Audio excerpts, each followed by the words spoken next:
చివరిగా చెప్తున్నాను ఈ మాట. గతించిన గతాన్ని గురించి పదే పదే అనుకొని కొంతమంది అక్కడే కూర్చుంటారు. దేవుడు అంటున్నాడు, విశ్వాసం ఉందా? ఉందయ్యా, అట్లయితే మళ్ళా ప్రారంభించా. జారిపడ్డావా? అక్కడే కూర్చోవద్దు.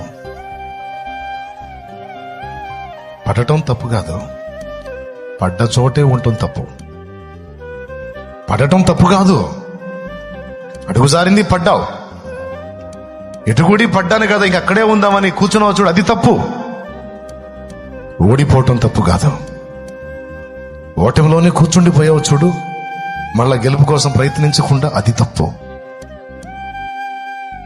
లే, మళ్ళీ పోరాటం ప్రారంభించావు.